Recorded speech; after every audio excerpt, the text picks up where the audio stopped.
넘쳐나네, 넘쳐나네, 넘쳐나네. 주를 향한 내 속에 갈망이 주님께로 날 이끌어 주소서. 주님을 더 원합니. 넘쳐나네, 넘쳐나네, 넘쳐나네. 주를 향한 내 속에 갈망이 주님께로 날 이끌어 주소서. 주님을 더 원합니다. 우리 고백합니다. 예수 사랑합니다. 예수 사랑합니다. 사랑합니다. 온 마음 다하여 오직 주님 한 분만 간절히 더 원합니다. 다시 한번 고백합니다. 예수 사랑합니다. 예수 사랑합니다. 아멘. 사랑합니다. 온 마음 다하여 오직 주님 한 분만 간절히 더 원하니. 넘쳐나네, 넘쳐나네, 넘쳐나네. 주를 향한 내 속에 갈망이 주님께로 날 이끌어 주소서. 주님을 더 원합니다. 예수 사랑합니다. 예수 사랑합니다. 사랑합니다. 온 마음 다하여 오직 주님 한 분만 간절히 더 원하. 다시 한번 고백합니다. 예수님 사랑합니다. 예수 사랑합니다. 사랑합니다. 온 마음 다하여 오직 주님 한 분만 간절히 더 원하니. 넘쳐나네, 넘쳐나네, 넘쳐나네. 주를 향한 내 속에 갈망이 주님께로 날 이끌어 주소서. 주님을 더 원하. 고백합니다. 넘쳐나네, 넘쳐나네, 넘쳐나네. 주를 향한 내 속에 갈망이 주님께로 날 이끌어 주소서. 주님을 더 원합니다. 넘쳐나네, 넘쳐나네. 주를 향한 내 속에 갈망이 주님께로 날 이끌어 주소서. 주님을 더 원하. 정말 그 간절함이 있으십니까? 넘쳐나네, 넘쳐나네, 넘쳐나네. 주를 향한 내 속에 갈망이 주님께로 날 이끌어 주소서. 주님을 더 원합니다. 우리 마음을 다해 주님을 더 원합니다. 주님을 더 원합니다. 주님을 더 원합니다.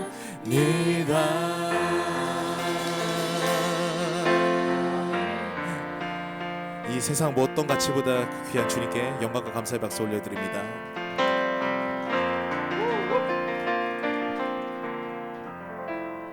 아멘.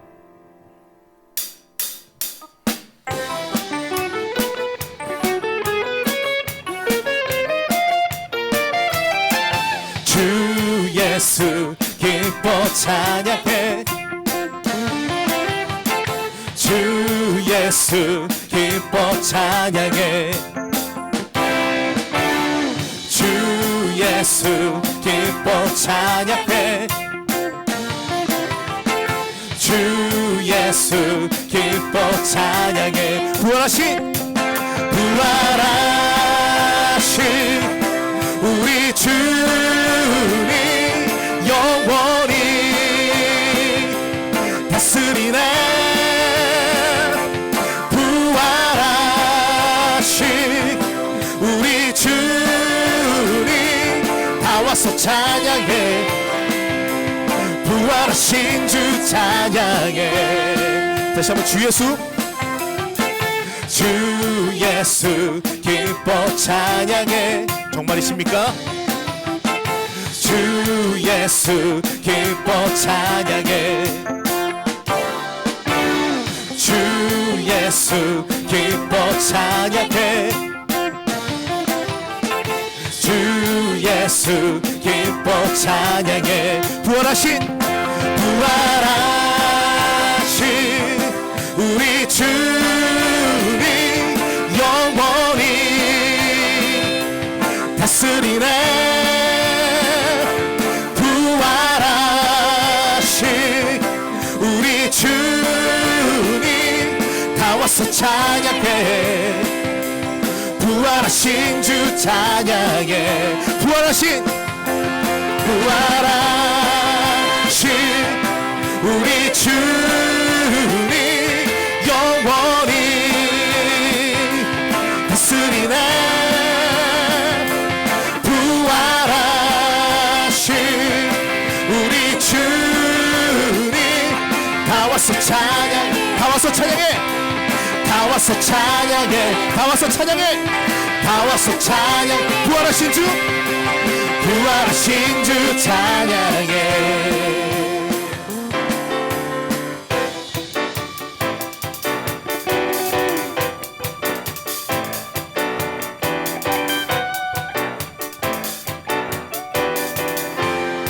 생명 주께 있네.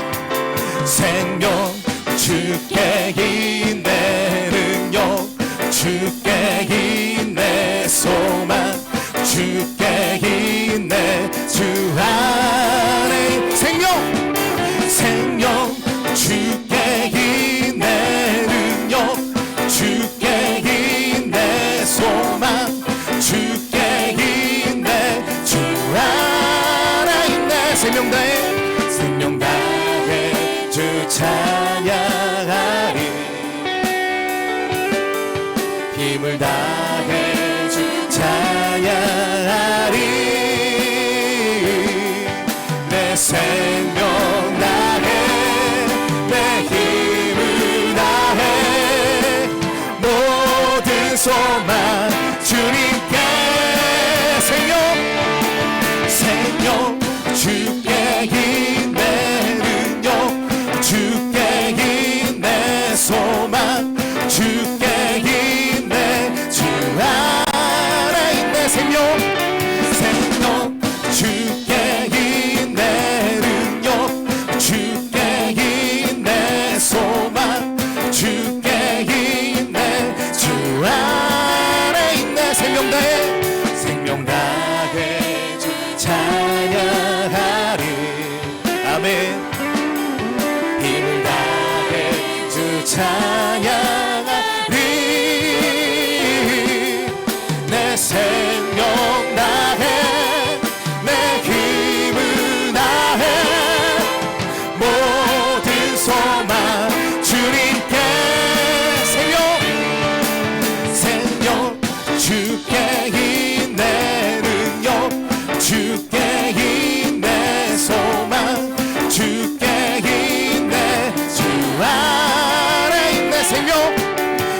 능력 주께 있네 능력 주께 있네 소망 주께 있네 주 안에 있네 주께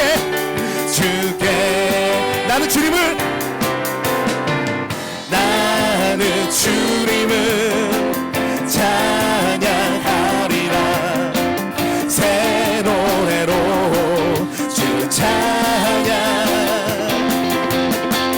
나는 주님을 찬양하리라 새 노래로 주 찬양 온 맘과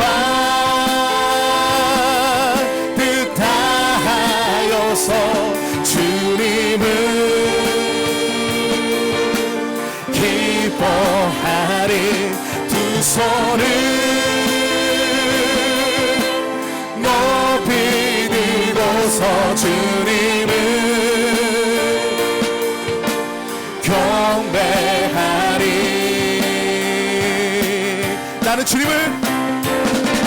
나는 주님을 찬양하리라 새 노래로 주 찬양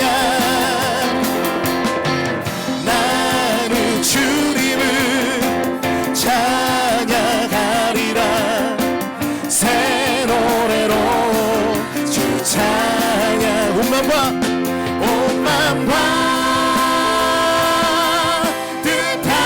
뜻하여서 주님을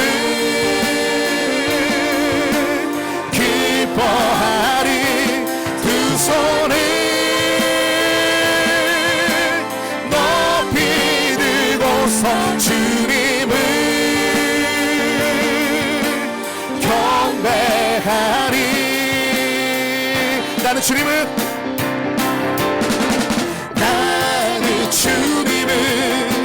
찬양하리라 새 노래로 주 찬양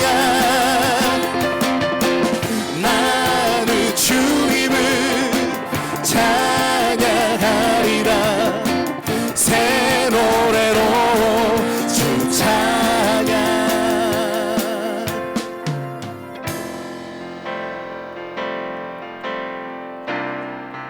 나는 주님을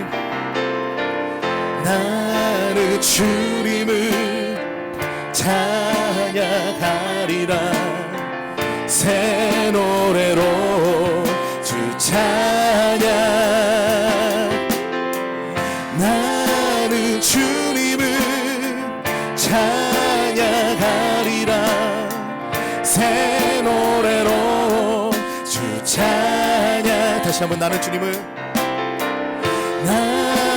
주님을 찬양하리라 새 노래로 주 찬양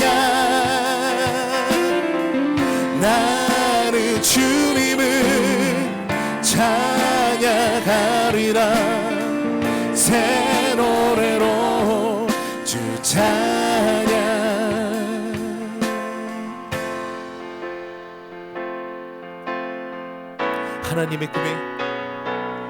하나님의 꿈이 나의 비전이 되고 예수님의 성품이 나의 인격이 되고 성령님의 권능이 나의 능력이 되기 원하고 바라고 다시 한번 고백합니다. 하나님의 꿈이 나의 비전이 되고 예수님의 성품이 나의 인격이 되고 성령님의 권능이 나의 능력이 되기 원하고 바라고 기도합니다. 이제 우리 마음을 내려놓으면서 이 세상을 살아가는 동안에 나의 힘을 의지할 수 없으니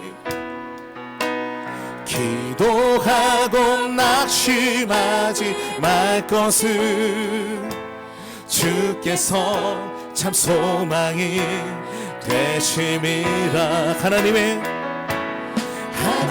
꿈이 나의 비전이 되고 예수님의 성품이 나의 인격이 되고 성령님의 권능이 나의 능력이 되길 원하고 바라고 기도합니다.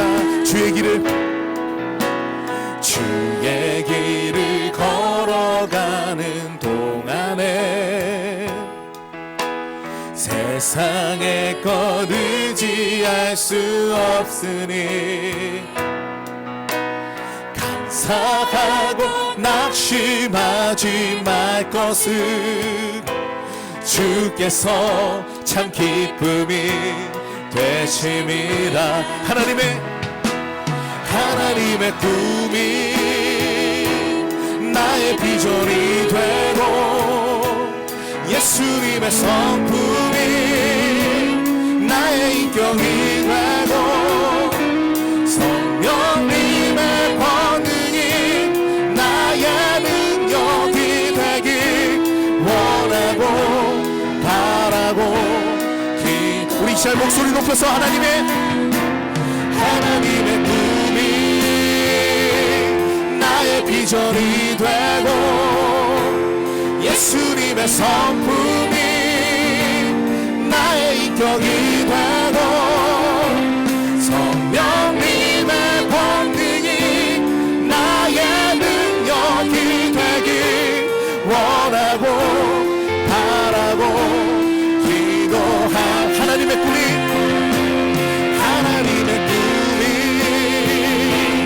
나의 비전이 되고 아멘 예수님의 성품이 나의 인격이 되고 성령님의 권능이 나의 능력이 되길 원하고 바라고 기도한 하나님의 꿈이 나의 비전이 되고 예수님의 성품이 나의 인격이 되고 성령님의 권능이 나의 능력이 되길 원하고 바라고 기도합니다.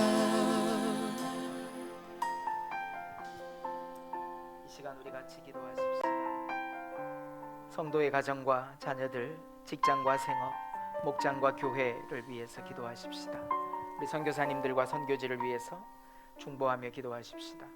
그 각 곳에서 우리가 속한 곳에서 우리가 기도하는 분들이 속한 바로 그곳에서 예수님을 구주와 주인으로 영접한 삶이 드러나게 하옵소서. 하나님 나라 삶을 경험하게 하옵소서. 성경의 가르침에 순종하며 드린 11조, 어떤 상황에서도 감사하는 예물, 감동 주신 것에 흘려보내는 선교 헌금, 우리 하나님 앞에 정직하게 기쁨으로 드립니다. 하나님이 예물을 받아 주시옵소서. 우리 같이 합심해서 또 가지고 온 기도 제목 가지고 간절한 마음으로 우리 함께 기도하겠습니다. 주님 감사합니다.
주님, 질그릇처럼 깨어지기 쉬운 인생이지만 거룩한 성전의 삶을 살아가게 하시니 감사합니다.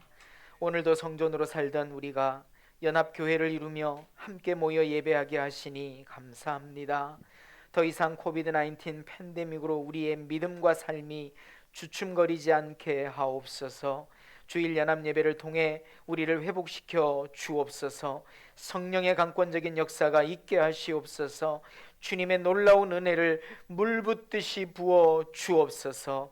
오늘도 말씀을 깨닫게 하시며 한 사람으로 시작된 하나님의 부흥이 우리 가정과 지역과 교회를 변화시키는 감동적인 역사를 체험하게 하옵소서. 교회가 교회를 세우는 기쁨이 넘치게 하옵소서. 교회가 수많은 교회들의 연합체인 것을 보게 하여 주옵소서. 그 현상으로 믿음의 가정이 교회 되게 하옵소서. 목장이 행복한 교회 되게 하옵소서. 삶을 나누고 변화를 경험하는 놀라운 은혜가 가정마다 목장마다 풍성하게 일어나도록 주님 역사해 주옵소서. 오늘도 기쁨으로 정성껏 예물을 드립니다. 물질 세계의 영향력이 교회로 들어오지 않게 하시고 오직 은혜로만 사는 성도의 삶이 되게 하옵소서. 마음과 생각을 지키시는 하나님의 평강이 성도의 삶을 어떻게 변화시키는지 보게 하옵소서. 오늘도 말씀을 선포하는 연약한 종에게 성령으로 충만하게 하옵소서. 말씀을 나누는 사랑하는 성도들에게 들을 수 있는 귀를 열어주시고 온 마음을 다해 아멘 아멘 화답하며 하나님의 말씀대로 살기로 결단하는 시간이 되도록 주여 역사해 주옵소서. 감사드리옵고 예수님의 이름으로 간절히 기도드립니다. 아멘.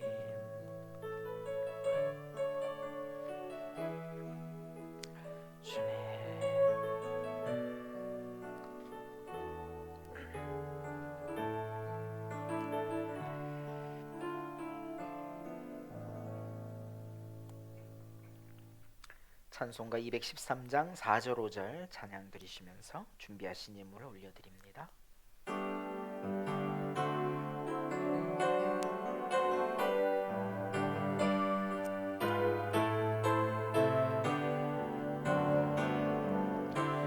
나의 보화 드리니 주여 받아주셔서 하늘나라 위하여 주 뜻대로 쓰소서. 나의 시간 드리니 주여 받아주셔서 평생토록 주 위해 봉사하게 가소서. 아멘. 하나님의 말씀 함께 읽습니다. 주보 지면이 부족해서 다시 읽지 못했습니다. 화면을 보시면서 마지막 교독 장면까지 화면을 보시면서 함께 교독하십시다. 하나님께서 보내신 사람이 있었다. 그 이름은 요한이었다. 그 사람은 그 빛을 증언하러 왔으니 자기를 통하여 모든 사람을 믿게 하려는 것이었다. 그 사람은 빛이 아니었다. 그는 그 빛을 증언하러 왔을 따름이다. 참 빛이 있었다. 그 빛이 세상에 와서 모든 사람을 비추고 있다. 곧 그 이름을 믿는 사람들에게는 하나님의 자녀가 되는 특권을 주셨다. 예언자 이사야가 말한 대로 나는 광야에서 외치는 이의 소리요 너희는 주님의 길을 곧게 하여라 하고 말이요. 그들이 또 물었다. 당신이 그리스도도 아니고 엘리야도 아니고 그의 예언자도 아니면 어찌하여 세례를 주시오. 나는 물로 세례를 주오. 그런데 여러분 가운데 여러분이 알지 못하는 이가 한 분 서 계시오. 그는 내 뒤에 오시는 분이지만 나는 그분의 신발끈을 풀 만한 자격도 없소. 보시오, 세상 죄를 지고 가는 하나님의 어린 양입니다. 내 뒤에 한 분이 오실 터인데 그분은 나보다 먼저 계시기에 나보다 앞서신 분입니다. 그것은 이분을 두고 한 말입니다. 나도 이분을 알지 못하였습니다. 내가 와서 물로 세례를 주는 것은 이분을 이스라엘에게 알리려고 하는 것입니다. 요한이 또 증언하여 말하였다. 나는 성령이 비둘기같이 하늘에서 내려와서 이분 위에 머무는 것을 보았습니다. 나를 보내어 물로 세례를 주게 하신 분이 나에게 말씀하시기를 성령이 어떤 사람 위에 내려와서 머무는 것을 보거든 그가 바로 성령으로 세례를 주시는 분임을 알아라 하셨습니다. 그래서 나는 이분이 하나님의 아들이라고 증언하였습니다. 예수께서 지나가시는 것을 보고서 보아라 하나님의 어린 양이다 하고 말하였다. 그 두 제자는 요한이 하는 말을 듣고 예수를 따라갔다. 두 사람 가운데 한 사람은 시몬 베드로와 형제가 아닌 안드레였다. 이 사람은 먼저 자기 형 시몬을 만나서 말하였다. 우리가 메시아를 만났소. 메시아는 그리스도라는 말이다. 시몬을 예수께로 데리고 왔다. 예수께서 그를 보시고 말씀하셨다. 너는 요한의 아들 시몬이로구나. 앞으로는 너를 게바라고 부르겠다. 게바는 베드로 곧 바위라는 말이다. 다음 날 예수께서 갈릴리로 떠나려고 하셨다. 그때 빌립을 만나서 말씀하셨다. 나를 따라오너라. 빌립은 벳세다 출신으로 안드레와 베드로와 한 고향 사람이었다. 빌립이 나다나엘을 만나서 말하였다. 그분은 나사렛 출신으로 요셉의 아들 예수입니다. 나다나엘이 그에게 말하였다. 나사렛에서 무슨 선한 것이 나올 수 있겠소? 빌립이 그에게 말하였다. 와서 보시오. 예수께서 나다나엘이 자기에게로 오는 것을 보시고 그를 두고 말씀하셨다. 보아라, 저 사람이야말로 참으로 이스라엘 사람이다. 그에게는 거짓이 없다. 나다나엘이 예수께 물었다. 어떻게 나를 아십니까? 예수께서 대답하셨다. 빌립이 너를 부르기 전에 네가 무화과 나무 아래에 있는 것을 내가 보았다. 나다나엘이 말하였다. 선생님은 하나님의 아들이시요 이스라엘의 왕이십니다. 예수께서 그에게 말씀하셨다. 네가 무화과 나무 아래에 있을 때에 내가 너를 보았다고 해서 믿느냐? 이것보다 더 큰 일을 내가 볼 것이다. 예수께서 그에게 또 말씀하셨다. 내가 진정으로 너희에게 말한다. 너희는 하늘이 열리고 하나님의 천사들이 인자 위에 오르락내리락 하는 것을 보게 될 것이다. 아멘. 우리가 누구인지 확인하십시다. 주님, 제가 예배자입니다. 주님, 제가 예배자입니다. 주님, 제가 헌신자입니다. 주님, 제가 헌신자입니다. 주님, 제가 전도자입니다. 주님, 제가 전도자입니다. 아멘. 그렇게 사시기를 예수 이름으로 축원합니다. 오늘 말씀은 몇 가지 문장으로 시작하고 싶습니다. 제가 최근에 어떤 일을 좀 하고 있는데 그 일을 통해서 깨닫는 것은 제가 그 시간에 그곳에 있어야 되는데 그 시간과 공간의 한계를 뛰어넘을 수 없더라라는 것을 아주 실감하고 있습니다. 아, 그렇구나. 여러 가지 요인들이 있죠. 길이 막히거나 복잡하거나 여러 가지 사람들이 시간을 잘 지켜주고 약속된 시간을 잘 따라주지 않거나 그래서 결국은 딜레이 되고 늦어지고 또 그 시간의 한계, 그 공간의 한계를 훌쩍 뛰어넘었으면 좋겠는데 잘 뛰어넘어지지 않는다. 이런 한계를 아주 절감하고 있습니다. 그래서 역시 인간은 인간일 수밖에 없구나. 한계와 부딪히는 거구나. 한계 속에서 살아가는 거구나. 이런 생각을 하게 되지요. 하나님은 우리를 만물의 영장으로 창조하셨는데 왜 그 물리적 한계를 넘어서지 못하게 하셨을까 하는 생각을 해보기도 했습니다. 그러다가 깨달은 것은 우리에게 허락된 시간과 공간은 우리를 잘 살아가게 하는 환경이 아니라 바르고 깨끗하게 이끌어가야 할 순종과 헌신의 대상이다라는 것을 깨닫게 된 거죠. 왜냐하면 하나님은 이 세상을 우리에게 다스리라고 맡겨주셨기 때문입니다. 믿으십니까? 아멘. 그렇다면 이 다스리는 삶은 시간과 공간 안에 무엇을 채워 넣기 위해서 혈안이 된 삶이 아니라 시간과 공간의 한계 속에서 내가 얼마나 마음의 평강을 누리며 하나님을 만나고 친밀한 관계 속에서 풍성함을 누리며 사는가 하는 것이겠지요. 우리는 허름한 초막에 살면서 맨하튼 최고의 아파트에 들어가는 가전제품을 집어넣으려고 애쓰는 것이 아닌가 하는 생각도 해보고요. 그런데 실상은 흐르는 시냇물가에 살지만 우리가 동경하는 것은 황금 욕조를 동경하며 사는 것이 아닌가 싶습니다. 그러나 한편으로 생각을 바꾸면 흐르는 시냇물이 황금 욕조다 생각하고 살면 되더라는 것입니다. 그게 하나님이 우리를 창조하신 창조의 신비고 인간이 가진 오묘함이더라는 것입니다. 왜냐하면요, 어떤 물질의 가치관도 그 기준도 사람마다 동일하지 않기 때문에 다 다르기 때문에 그래요. 어떤 사람은 100만 원 때문에 좌절하고 어떤 사람은 10억 때문에 좌절합니다. 그 벌써 엄청 다르잖아요. 그리고 요즘에 나타나는 현상들을 보면 이것이 시간과 공간의 한계일 뿐이구나, 우리가 넘어설 수 있는 것이구나 하는 것을 보게 되는데요. 어떤 현상이냐 하면 이제서 요즘 사람들이 웰빙을 찾더라는 겁니다. 웰빙은 뭡니까?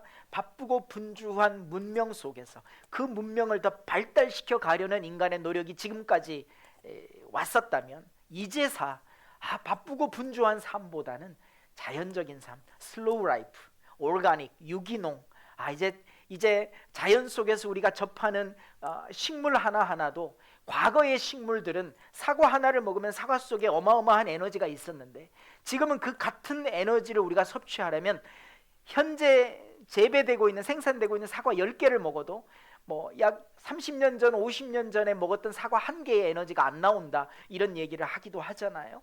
그래서 사람들이 점점 웰빙을 찾고 오르가닉을 찾고 슬로우 라이프를 찾고 있는 시대가 아닐까요? 그것만 봐도 그렇구나, 이제 더 이상 사람들이 문명의 발달이나 또 빠른 시대 속에서 살아가는 거나, 성경도 마지막 때를 사람들이 빠르게 움직인다 이렇게 표현하고 있잖아요. 그런 것처럼 그런 이 시대 속에서 웰빙을 찾는 현상만 봐도 이제 뭔가 새로운 가치관을 가질 수 있겠구나, 세상의 물질 세계의 기준을 거부하고 하나님 말씀해 주시는 것을 얼마든지 우리가 받아들일 수 있겠구나, 그걸 붙잡고 살 수 있겠구나 하는 가능성을 저는 이 웰빙 현상 속에서 찾아볼 수 있게 되었다는 것입니다. 그래서 우리는 분명 물질 세계 속에 살지만 다른 가치관을 가지고 얼마든지 살 수 있다, 이런 몇 가지 문장들을 가지고 저는 오늘 말씀을 시작하고 싶은 거죠. 산나물 비빔밥을 비벼 먹으면서도 산의 진미 진수성찬이다 여기며 살 수 있는 마음의 평강, 풍요로움을 누리시기를 예수 이름으로 축원합니다. 자, 오늘 말씀의 제목은 점선면 공간 하나님의 나라. 그런데요, 저는 그 말씀들을 보면서 우리가 이런 표현을 쓰고 있었구나 하는 것을 보게 돼요. 그 사람에게 그런 점이 있었네, 그 사람 그런 면이 있네, 그렇군요. 사람은 뭡니까? 인간은 뭡니까? 사람과 사람의 관계, 사람과 사람의 사이, 이런 차원에서 인간이라는 한자를 쓰게 되죠. 마찬가지로 사람은 혼자 살아갈 수 없습니다. 그러니까 한 사람이 가지고 있는 특징도 어떤 점, 어떤 면이 있는 것처럼 그런 특징을 가진 사람들이 모이면 그 모임이 어떤 특징을 가지게 되고 어떤 가치 기준을 추구하게 되지요. 어떤 사람들이 함께 모이는 모임이냐에 따라서 그 모임이 가지는 가치 기준, 그 모임이 추구하는 방향성이 정해진다는 겁니다. 좀 다르게 얘기하면 한 점으로 존재하는 우리의 삶이 면이 되고 공간이 된다라는 의미는 한 사람 한 사람이 모여서 도시 안에서 여러 가지 모임과 여러 가지 만남 속에서 그 도시의 문화를 형성하고 그 도시의 방향성을 제시한다는 거예요. 제가 오늘 이렇게 설교를 시작하는 이유는 두 번째 대지에서 도시의 개념들을 우리가 한번 점검해 보아야 할 필요가 있기 때문에 그랬습니다. 자, 말씀을 시작해 보실까요? 오늘 말씀의 제목은 요한복음 묵상 4번째 시간이고요, 점선면 공간 하나님 나라 공동체입니다. 하나님의 음성이 완전한 문장으로 들려지면 얼마나 좋을까요? 근데 그렇지 않을 때가 참 많습니다. 잘 모르겠어요. 어떨 때는 하나님의 뜻이 뭔지, 하나님이 뭘 말씀하시는지, 그리고 그걸 굳이 다 알아야 할 이유도 없다, 이런 생각이 들기도 하고요. 또 한편으로는 굉장히 신비롭게 하나님이 마게도냐로 가거라, 누구를 보낼 것이다, 네가 몇 시간 후에 누구를 만날 것이다, 굉장히 신비롭게 하나님이 이런 말씀을 우리 가운데 주시기도 합니다. 저는 목회하면서 또 신학을 공부하면서 그런 신비적인 현상들에 대해서 거부하지 않습니다. 저도 은혜를 체험했고 은사를 체험했고 저도 하나님의 그 권능, 능력을 가지고 사역했던 시기들도 있었기 때문에 그렇습니다. 그러나 그 신비주의에 함몰되면, 그 은사주의에 함몰되면 말씀의 기준이나 말씀의 중심이 없이 그 현상들만 주목하다 보면 한쪽으로 기울어진 잘못된 신앙생활을 할 가능성이 높습니다. 그래서 어떤 경우든지 하나님의 말씀, 또 그 말씀이 무엇을 의미하는지, 말씀이 가지라고 이야기하는 그 가치관, 그 말씀의 진리를 분명히 우리가 가지고 사회 현상 속에서 하나님의 신비적인 역사도 수용하고 하나님이 400년 동안 침묵하시면서도 하나님의 백성들을 이끌어 가시는 바로 그 하나님과 교제하며 하나님의 말씀 속에서 약속을 기다리는 오늘 저와 여러분 되시기를 예수 이름으로 축원합니다. 하나님이 선명하게 한 문장으로 딱 말씀해 주시지 않아도 우리는 한 사람 한 사람 속에서 하나님의 뜻을 발견하고 우리는 한 사람 한 사람 속에서 한 생명 속에서 하나님이 무엇을 말씀하시는지 보게 되더라는 것입니다. 저 사람을 보면서 하나님이 이렇게 감동을 주시는구나. 이 현상을 보면서 하나님이 이런 깨달음을 주시는구나. 이 상황 속에서 하나님이 이걸 깨닫게 하시는구나. 여러분, 이게 다 그 사람을 통해 보게 하시는 하나님의 섭리고 그 봄으로 인해서 하나님이 무엇을 말씀하시고 어디로 우리를 이끌어 가시는지를 깨닫게 되더라는 것입니다. 자, 하나씩 살펴보십시다. 첫 번째는 오늘 본문 속에 세례 요한이라고 하는 한 점을 통해서 전 세계 가운데 예수 그리스도가 드러나는 첫 출발점으로 400년의 침묵을 깨고 세례 요한이 놀라운 부흥을 일으키면서 예수 그리스도의 사역을 준비하는 그런 장면들을 우리가 지난주에 살펴봤습니다. 오늘은 또 다른 한 점으로 몇몇 제자들이 등장합니다. 오늘 이 장면은 예수님이 자기 제자들을 부르시는 장면이에요.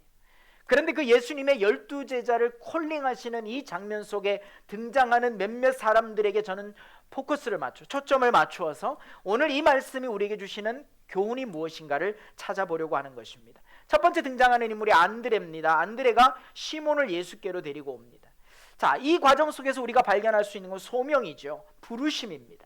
여러분, 우리가 부르심을 받아서 이 자리에 왔습니다. 지금까지 한국교회는 교회에 출석만 해도 놀라운 일이다, 대단한 일이다, 이미 당신은 구원받았다 이렇게 가르쳤습니다. 그런데 하나님은 교회에 와서 예배를 드리지만 우리 한 사람 한 사람의 마음 중심을 들여다보고 계십니다. 뿐만 아니라 꿰뚫어 보시는데 우리가 예배를 드리기 이전에 어디에 있었는지까지 다 보고 계시더라는 것입니다.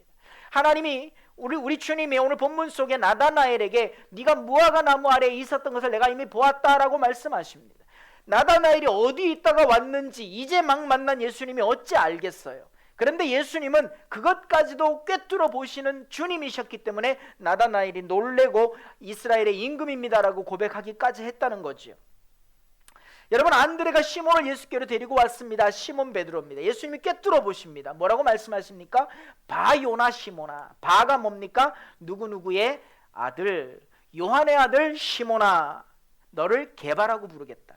요한복음에서는 매우 간단하게 베드로를 부르시는 소명 장면이 나오지만 마태복음에서는 더 선명하게 나옵니다. 어떻게 나옵니까? 시몬 베드로가 대답하였다. 선생님은 살아계신 하나님의 아들 그리스도십니다. 예수께서 그에게 말씀하셨다. 시몬 바요나야, 너는 복이 있다. 너에게 이것을 알려주신 분은 사람이 아니라 하늘에 계신 나의 아버지시다. 나도 너에게 말한다. 너는 베드로다. 나는 이 반석 위에다가 내 교회를 세우겠다. 죽음의 문들이 그것을 이기지 못할 것이다. 베드로의 신앙 고백이 반석입니다. 반석 위에 교회를 세운다. 신앙 고백 위에 교회를 세운다. 같은 신앙 고백을 가진 점들이 모여서 면을 이루고 공간을 이루고 교회를 세우겠다라고 하시는 말씀인 것입니다. 여러분, 같은 신앙 고백입니다. 같은 신앙 고백 가지고 내 몸이 예배의 자리에 나와 있는 것 이상으로 내 마음 깊은 곳에 주님이 나의 구주십니다. 나의 주인이십니다. 내 생각과 언어와 행동을 통제하시는 분이 내 의지나 내 자존심이나 내 경험이나 내 지식이 아니라 바로 우리 주 예수 그리스도이십니다. 아멘. 이런 고백을 가지고 나온 이들의 모임이 교회라는 것입니다. 이들의 예배가 하나님이 받으시는 예배라는 것입니다. 사랑하는 여러분, 이 신앙 고백 위에 교회를 세운다고 하셨으니 동일한 신앙 고백 가지고 양주 꿈찬교회를 세워드리는 오늘 사랑하는 성도들 되시기를 예수 이름으로 축원합니다. 어떤 반석이어야 됩니까? 모래 위에 지은 집은 무너져 내린다 그랬습니다. 모래 위에 짓는 건 어떤 겁니까? 그럼 어떤 것이 무너지지 않는 반석 위에 짓는 집이겠습니까? 말을 듣고 그대로 행하는 사람, 반석입니다. 말을 듣고 그대로 행하는 사람, 반석이지만 마태복음 7장 26절에 보니까 이 말을 듣고서도 그대로 행하지 않는 사람, 모래 위에 자기 집을 짓는다는 것입니다. 여러분, 무너질 수밖에 없는 구조를 가진 거예요. 무너질 수밖에 없는 한계를 가진 거예요. 무너질 수밖에 없는 결과가 이미 예비되어 있는 거예요. 내가 모래 위에 짓느냐 반석 위에 짓느냐 간단합니다. 과거 같으면 이 말씀을 가지고 여러분 목사에게 순종하세요 뭐 이렇게 설교했을지 모르지만 저는 그렇게 말할 자신이 없어요. 성경이 그걸 얘기하고 있는 것이 아니기 때문에. 오늘 성경 뭘 얘기하느냐? 주님께 바른 신앙 고백을 날마다 가지고 있는 거예요. 여러분 주님께 바른 신앙을 가지고 신앙 고백을 가지고 있는 사람들은 영적 질서 안에 있게 되는 겁니다. 그러니까 영적 질서 안에서 주님께 바른 신앙 고백을 가진 사람들의 모임이 교회 공동체가 되어야 한다는 것입니다. 믿으십니까? 그렇다면 그 부르심, 그 소명이 무엇인지를 봐야 돼요. 한 점으로 존재하는 우리 한 사람을 하나님이 부르셨다. 그러면 하나님의 계획은 뭐예요? 나 구원하시기 위해서. 나 마음의 평강 주시기 위해서. 나 성경 읽고 마음의 평안을 누리고 하나님이 공급하시는 어떤 힘으로 내가 살아가도록 하시기 위해서 하나님 날 사랑하셔서 나를 부르시는구나. 아멘입니다. 그런데 문제는 거기서 끝나지 않는다는 거예요. 하나님께서 나 한 사람을 구원하시기 위해서 나를 부르셨을까? 여러분 성경의 수많은 구원자들의 모습을 보세요. 그 한 사람의 구원이 종결입니까? 그 한 사람의 구원이 역사적으로 결론입니까? 그런 적이 없습니다. 한 사람의 구원이 담고 있는 확장성, 복음은 다이너마이트예요. 폭발력이 있어요. 한 사람의 구원이 한 사람의 구원을 통해 수많은 변화들이 이어져 가고 있는 것을 봅니다. 여러분 지난주 세례 요한 이야기할 때도 보셨습니다만 어떤 부흥의 역사가 회개 없이 되고 어떤 부흥의 역사가 한두 사람 소수의 회개로 시작되지 않은 역사가 어디에 있습니까? 다 한두 사람의 회개로부터 시작된 것이 이 지구상에서 자료를 찾아서 얼마든지 꺼내 볼 수 있는 부흥의 역사의 공통점입니다. 여러분 그래서 한 점으로 존재하는 우리의 삶은 같은 신앙 고백 위에 있어야 하고 그 신앙 고백이 나를 한 사람 구원으로 끝내지 않는 것이 소명 부르심의 가장 중요한 성경의 핵심이다 라고 하는 것을 깨달으시기를 예수 이름으로 축원합니다. 그렇다면 그 소명은 뭐예요? 누군가에게 신앙 고백이 들려지도록 하는 거예요. 그게 소명이에요. 누군가에게 신앙 고백이 들려지도록 하는 겁니다. 내가 이렇게 예수 믿는다, 내가 이렇게 신앙생활 한다, 그게 사람들에게 비춰지고 보여지고 들려지고 나누어질 때 그것이 결국은 확장성인 거예요. 사람들이 볼 때 신기하거든요. 도저히 저렇게 살 수 없는 사람이 저렇게 산다? 왜 저렇게 살지? 예수님 때문이란다. 일부러 연기를 하고 사는 건가? 일부러 그런 척하고 쇼를 하는 건가? 그럴 수도 있겠지만 열매를 보면 아는 거죠. 반응을 보면 아는 거죠. 시대 흐름 속에서 하나님이 어떻게 도우시고 어떻게 함께 하시는지를 보면 아는 거죠. 사랑하는 여러분, 오늘 한 점으로 존재하는 우리에게 점선면 공간이 확장되듯이 그 공간 안에 하나님 나라 공동체를 세워드리듯이 우리 한 사람은 한 사람의 구원으로 끝나지 않습니다. 소명 부르심이라고 하는 것은 반드시 따라가는 게 신앙 고백입니다. 반드시 따라가는 게 그 신앙 고백을 함으로써 동행하게 된다는 거예요. 우리는 어떤 말로 선포하면 그 말에 우리 스스로 묶일 때가 있습니다. 자, 제가 청년들을 지도할 때 이런 현상들을 참 많이 보는데요. 어떤 청년들이 그럽니다. 여름에 수련회 막 준비하고 있으면 꼭 이렇게 얘기하는 아이들이 있어요. 나 이번에 여름에 수련회 안 가. 뭐 무슨 말 끝에 그런 말을 했겠죠. 나 수련회 안 가. 그러면요 참 희한한 현상이 뭐냐면요, 수련회 안 가라는 그 고백, 그 선포에 자기 삶이 묶여버려요. 그래서 나중에는 수련회 갈 수 있는 여건이 됐는데도 못 가요. 왜요? 이미 고백했으니까. 여러분 고백의 힘이라는 건, 선포의 힘이라는 건 이런 게 있더라고요. 인간의 삶에 나는 싫어, 나는 저거 안 해, 미리 선포해 놓으면 희한하게 얼마든지 할 수 있는 여건이 되는데도 안 하고 있고 못하게 되고 할 수 없게 되는 우리의 모습을 보게 되더라는 겁니다. 사랑하는 여러분, 그게 고백이고요, 그 고백이 결국은 실천이고 그 실천이 결국은 우리의 삶의 습관이 되고 삶의 본질이 되더라는 것입니다. 사랑하는 여러분, 예수를 나의 구주로 주인으로 영접하는 삶, 주님이 나의 주인이십니다, 계속해서 고백하세요. 그 고백 속에 여러분의 삶이 너무 귀하고 아름답게 채워질 줄로 믿습니다. 지금 한번 해볼까요? 주님이 나의 주인이십니다. 주님이 나의 구주십니다. 주님이 내 삶을 통치하십니다. 계속 고백하세요. 계속. 그러면 그 고백 속에 내 삶이 하나님의 통치를 받게 될 줄로 믿습니다. 두 번째로 여기서 이제 도시적 개념이 나와요. 각 지방들이 나오는데 빌립은 베세다 사람이래요. 그리고 나다나엘을 부르시는데 빌립의 초청을 받은 나다나엘의 첫 번째 반응이 뭐냐면 나사렛 예수라고 하니까 나사렛에서 무슨 선한 것이 나와? 이렇게 얘기합니다. 자, 베세다 사람 이게 뭐죠? 어느 시대에 있는 소개하던 방식은 출신 지역을 갖고 소개할 때가 있습니다. 유대 풍습과 우리 한민족의 풍습이 비슷하다 보니까 길게 설명하지 않아도 이건 너무나 우리가 잘 공감하는 내용 가운데 하나입니다. 하나님을 떠난 지역으로 전도자를 부르시고 보내시는 것이 소명이라면 한 사람의 구원으로 끝나지 않고 하나님의 부르심은 그 도시 안에 한 점으로 우리를 떨어뜨려 놓으시면 그 점들이 또 다른 점들을 만들어내서 소위 점조직이죠. 점조직 정말 무섭습니다. 그 점조직 안에서 면이 되고 공간이 되고 하나님 나라가 되게 해라. 결국 이런 개념으로 오늘 제가 말씀을 전하고 있는 건데요. 베세다라고 하는 지역에 하나님이 복음을 전하시기 위해서 빌립을 불렀다. 이렇게 보시면 좋을 것 같아요. 우리가 후원하는 선교사님 가운데 필리핀에 있는 정진효 선교사님 계십니다. 그분은 필리핀에 있지만 필리핀 선교사가 아니라 북한 선교사입니다. 어떻게 하느냐? 탈북자나 여기 북한 대안학교에 와 있는 그 아이들, 학생들, 청년들, 직장인들 중에 한 명이나 두 명, 뭐 최대 4명까지 데리고 가서 필리핀에서 세계관 교육시키고 성경 제자 훈련시키고 영어 훈련시키고 그리고 이들에게 반드시 미션을 주는 게 뭐냐면 통일되면 니네 나라, 니네 도시로 가거라. 그 도시에서 네가 한 점이 돼서 그 도시를 변화시켜라. 이거거든요. 그런 이제 사역을 하시는 분인데요. 반드시 미션을 줍니다. 통일되면 니네 도시, 네 고향으로 돌아가라. 여러분 오늘 본문에 보니까 한 고향 사람이라는 거예요. 한 고향 사람이라는 건 뭡니까? 그 고향에서 뭔가 같은 도모가 있었다는 거예요. 그 고향에서 같은 소망이 있었다는 거예요. 메시아가 언제 오시나? 메시아가 오셔야 우리가 이 로마의 압제로부터 정말 독립이 되고 자유를 누릴 텐데 경제적인 풍요로움을 누릴 텐데 뭐 이런 것들이죠. 나다나엘의 반응을 통해서 우리는 쉽게 알 수 있습니다. 나사렛? 여러분 나사렛은 빌립보처럼 그런 좋은 도시가 아니었어요. 영향력 있는 도시가 아니었어요. 그 말은 뭡니까?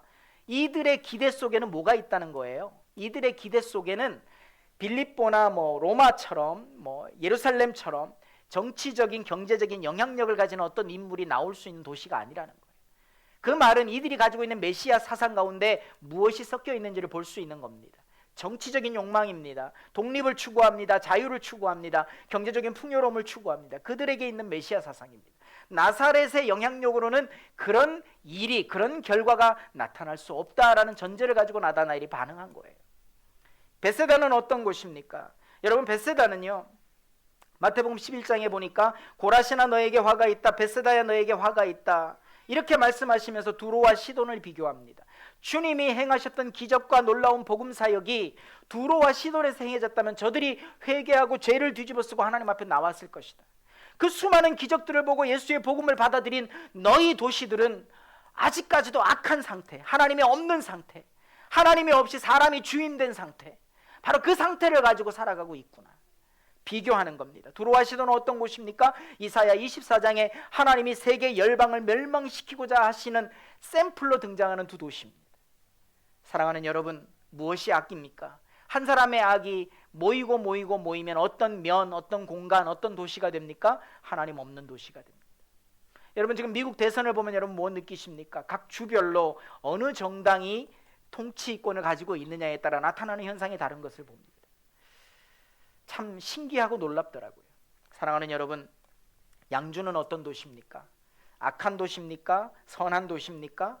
아직 희망이 있는 도시입니까? 희망도 없는 도시입니까? 우리가 살아가는 이 땅입니다. 우리가 속한 이 도시입니다. 이 도시 속에 한 점으로 우리를 흩어놓으신 이유는 이 도시 안에 우리에게 오늘 이 제자들을 부르시면서 주님이 주시는 사명이 무엇인지를 보게 하시는 겁니다. 주님은 제자들을 부르시면서 한 사람 한 사람 부르십니다. 이 세례 요한의 두 제자 가운데 한 사람이 안드레였다 고백하잖아요. 그 한 사람 누굽니까? 사도 요한 자기 자신입니다. 그 안드레가 누구를 불러왔습니까? 시몬 베드로를 불러왔습니다.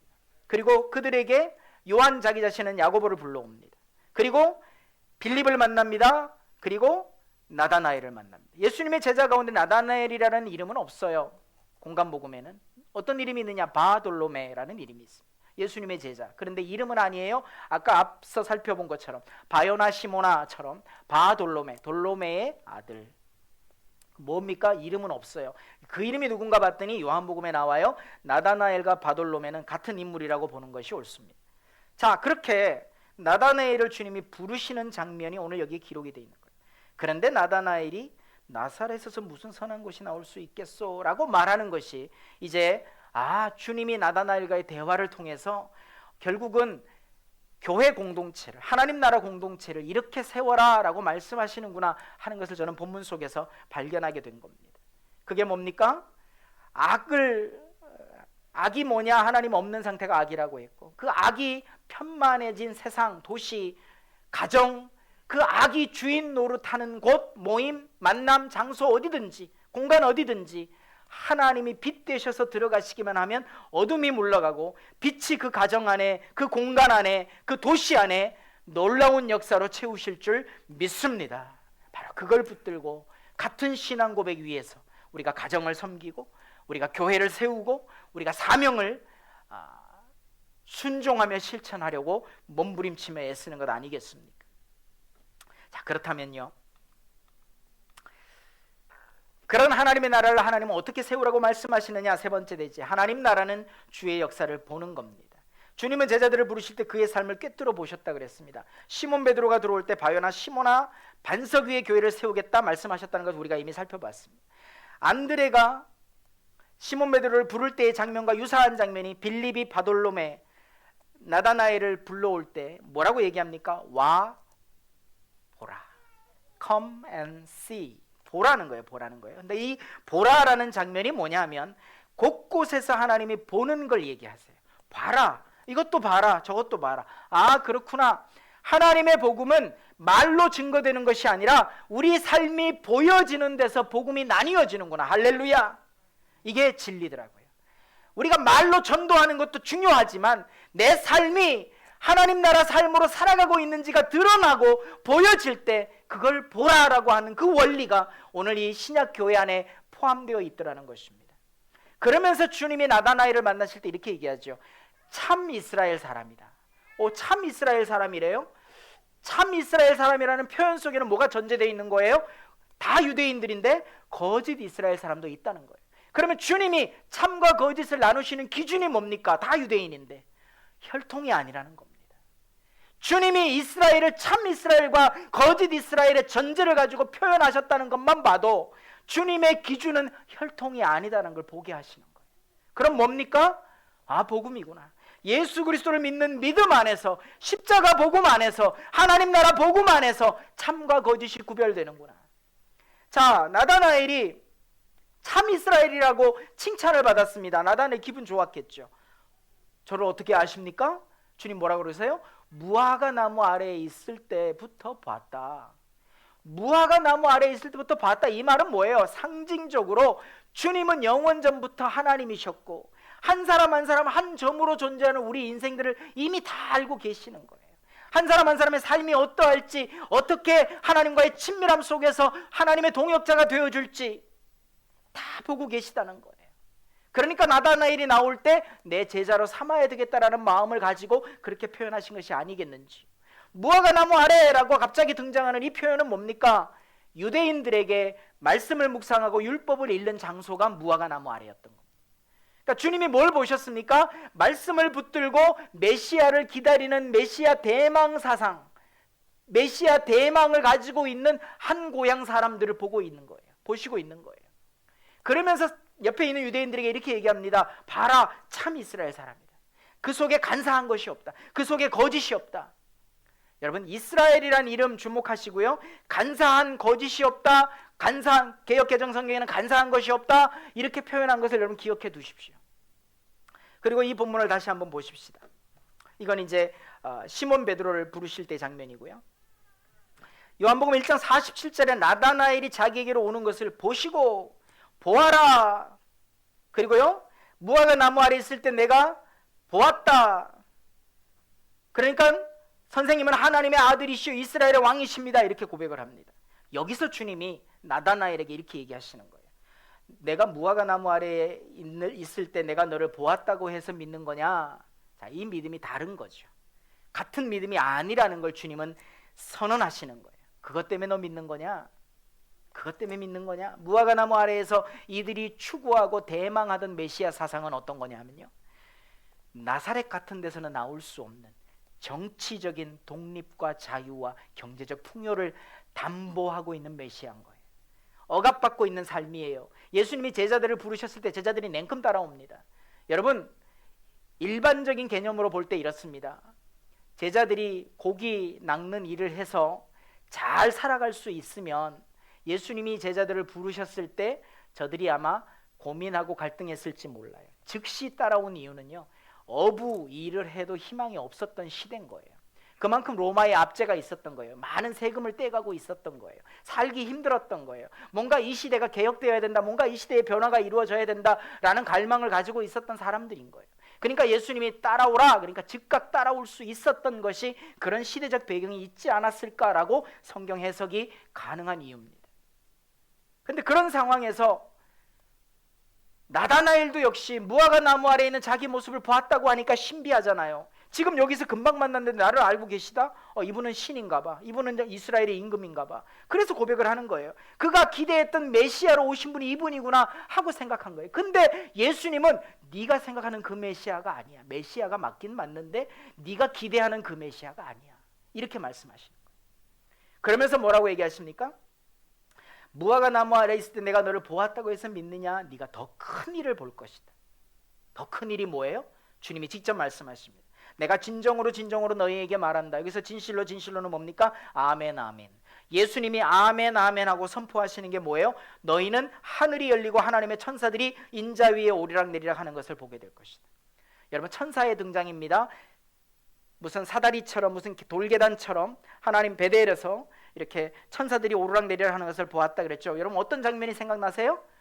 예, 창세기와 연결됩니다. 요한복음이 창세기와 짝이 맞다 그랬잖아요. 여러분, 창세기의 말씀 가운데 어떤 장면이 나옵니까? 참 이스라엘의 이름이 누구의 이름이었습니까? 야곱의 이름이었습니다. 야곱은 어떤 사람이었습니까? 간사한 자였습니다. 속이는 자였습니다.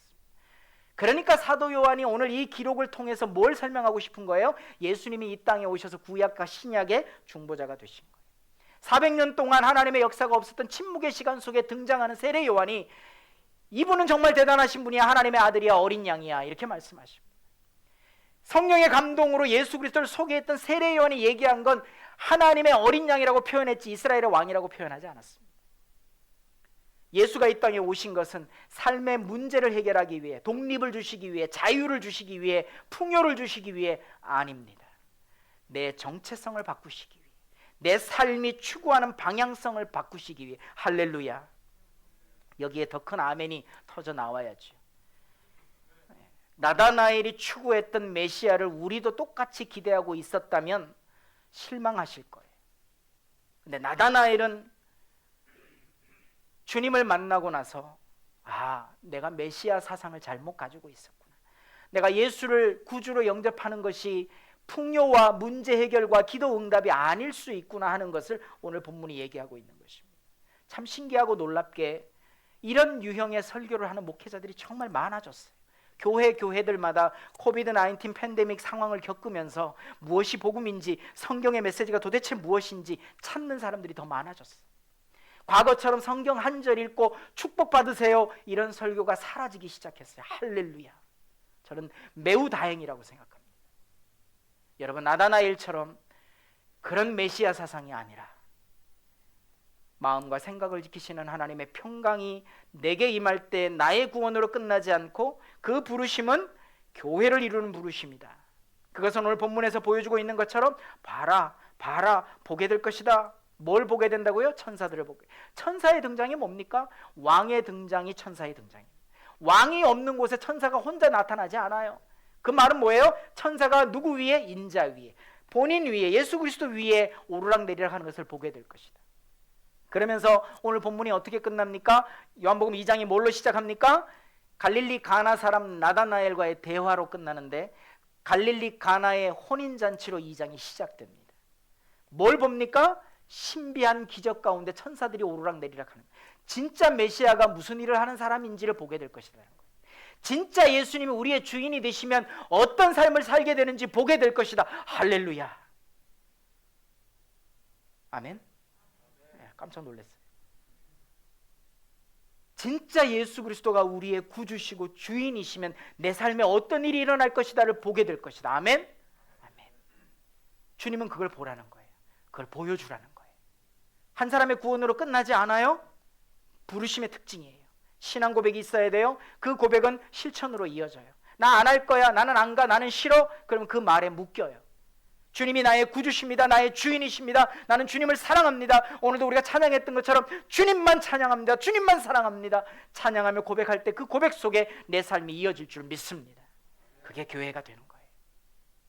사랑하는 여러분, 정확한 복음, 요한복음이 이야기하고자 하는 예수 그리스도가 누구신지, 이 시대 속에서 수많은 기도 제목을 안고 이 자리에 왔지만 결국 그 기도 제목의 응답이나 문제의 해결보다 더 중요하게 여기시는 주님의 마음은 우리 한 사람 한 사람 우리 중심에 있는 거예요. 이 현상은 앞서 말씀드린 대로 야곱이 본 현상과 똑같습니다. 환도뼈가 부러지고요. 여기서 환도뼈가 부러졌다는 것은 더 정확하게 표현하면 상징적일 수 있습니다. 생식기가 고장났다는 얘기입니다. 생명이 끝났다는 얘기입니다. 자기 힘으로 안 된다는 얘기입니다. 죽었다는 얘기입니다. 끊어졌다는 얘기입니다. 그리고 새롭게 주님이 살리셨다는 얘기입니다. 새롭게 세우셨다는 얘기입니다. 이스라엘입니다. 야곱은 속이는 자였다면 이스라엘은 야곱과는 전혀 다른 사명 속에 존재하는 인물인 것입니다. 참 이스라엘 사람, 천사들이 오르락내리락 하는 것을 보게 될 것이다. 놀랍습니다. 사랑하는 여러분, 오늘 요한복음이 뭘 얘기하고자 하는지 이제 선명하게 드러납니다. 예수 그리스도십니다. 문제, 현실의 문제를 해결하기 위해서 믿는 믿음, 나다나엘의 처음 믿음이었습니다. 메시아 사상이었습니다. 나사렛에서 그런 일이 일어날 수 없다고 생각하는 사상이었습니다. 그러나 오늘 우리는 보여줘라, 드러내라, 자꾸 보여줘라. 사랑하는 여러분, 그렇게 우리의 믿음을 보이고 나누는 양주 꿈찬교회의 친밀한 공동체가 되어지기를 예수 그리스도의 이름으로 간절히 축원합니다. 우리 같이 기도하십시다. 우리는 어떤 부르심과 신앙 고백이 있는지 돌아보십시다. 내가 늘 고백하는 게 무슨 말인지 돌아보세요. 내가 늘 생각하고 어떤 부르심 안에 있는지 여러분 돌아보세요. 우리가 사는 이 도시를 주님의 임재와 변화로 채워나가겠습니다. 어떻게 채웁니까? 우리를 꿰뚫어 보시는 주님의 역사를 보여주며 살겠습니다. 내 안에서 드러나는 주님의 역사 여러분 우리가 보여줄 수 있습니다. 할 수 있습니다. 얼마든지 할 수 있습니다. 나는 못해. 나는 그냥 목사도 아니고 선교사도 아니야. 나는 집사도 아니고 권사도 아니고 장로도 아니야. 아닙니다. 그것보다 더 중요한 게 성도입니다. 하나님의 사람, 신앙 고백이 있는 사람입니다. 여러분, 예수 믿은 지 얼마 안 되는 사람이 더 신실한 거 아세요? 뜨겁거든요. 진실하거든요. 구주와 주인으로 영접한 삶이 무엇인지 선명하게 알거든요. 사랑하는 여러분, 그게 예수 믿는 겁니다. 진짜 예수 믿는 그런 믿음의 삶을 우리 함께 살아가십시다. 너무 부족한 저도 믿는데, 너무 실수 많고 연약한 저도 그 주님 때문에 이걸 결단했는데 쉽게 가는 방법 제가 모르겠나요? 그렇지만 할 수 없는 건 이 길이 어려운 길이지만 가야 하겠기에, 결과적으로 이 길이 교회를 살리는 길이고 성도 한 사람 한 사람을 살리는 길이겠기에 왜 하나님 하필이면 나한테 하라고 그러세요? 이런 생각 수도 없이 합니다. 이렇게 허물 많고 부족한 사람에게 왜 이거 맡기세요? 그런데요, 하면 돼. 네가 하는 거 아니야. 내가 할 거야. 저는 순종하며 하나님 앞에 엎드렸습니다. 여러분, 이 시간 기도하십시다. 하나님이 행하실 것입니다. 우리 한 사람 한 사람에게 주님의 역사를 보여주며 살도록 인도하실 것입니다. 다 같이 기도하십시다. 주님,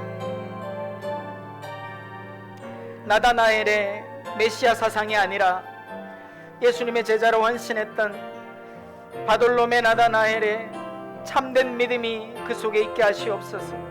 나중에 나다나엘은 온몸에 겁질이 벗겨져서 순교당했다는 기사가 있습니다. 기록이 있습니다. 또 나다나엘의 삶을 통해서 도시들이 회복되고 주님을 예수 그리스도로 영접하는 삶들이 이어졌습니다. 하나님, 성경이 무엇을 이야기하는지, 성경의 복음이 무엇이 핵심인지, 그저 우리가 복받고 편안하게 잘 사는 것이 복음이 아니라 주님과 동행하는 것이 복음이고, 날마다 작은 간증 짧은 간증 신앙 고백 위에 사는 것이 교회로서의 우리의 삶입니다.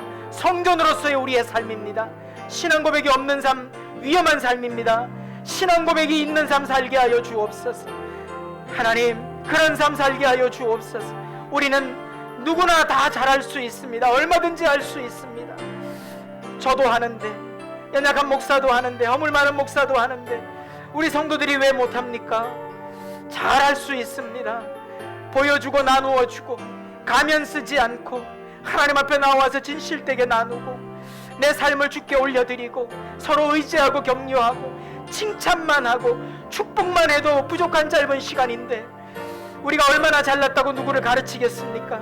하나님, 그렇게 칭찬하고 격려하고 존중하고 배려하고 순응하며 영적 질서를 따를 때에 하나님, 그 속에 교회 공동체가 귀하고 아름답게 세워지는 놀라운 은혜를 부어 주시옵소서. 우리 가정이 그런 하나님 나라 되게 하시고 남편과 아내의 관계가 하나님 나라 되게 하시고 사랑하는 자녀들과의 관계가 하나님 나라 되게 하옵소서. 물질 세계의 기준을 가지면 걱정되는 자녀들의 현재의 모습이고 물질 세계의 기준을 가지면 무능력한 남편, 무능력한 아내일 수 있고 물질 세계의 기준을 가지면 우리의 모든 관계들이 깨어지고 무너질 수 있지만 하나님 나라 복음 안에 사는 가정이면 하나님이 우리에게 주시는 사명 따라 사는 삶이면 하나님 얼마든지 마음의 평강을 가지고 무슨 일을 행하든지 하나님이 복 주시고 요셉처럼, 꿈의 사람 요셉처럼 가는 곳마다 하나님이 동행하시고 이끄시는 줄 믿습니다. 그런 삶을 얼마든지 우리가 살아갈 수 있습니다. 그런 삶 살도록 주여 역사해 주옵소서.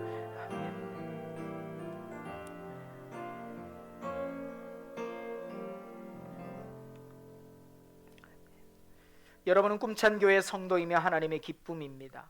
다시 가정과 일터로 돌아갈 때 로마서 12장의 말씀을 기억하십시오. 사랑에는 거짓이 없어야 합니다.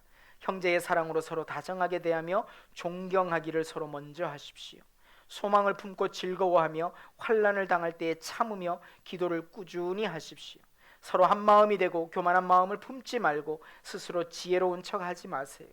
할 수 있는 대로 모든 사람과 더불어 화평하게 지내십시오. 악에게 지지 말고 선으로 악을 이기십시오. 지금은 우리 주 예수 그리스도의 은혜와 하나님 우리 아버지 만극하신 사랑하심과 성령님의 위로 감동 교통 역사 충만케 하심이 주일 연합 예배 2부 예배에 참여한 우리 사랑하는 성도들 머리 위에, 우리 사랑하는 귀한 딸 하영이의 앞으로의 인생 위에, 또 기도하는 모든 우리 성도들의 기도 제목 위에 이제로부터 영원토록 함께 있을지어다. 아멘.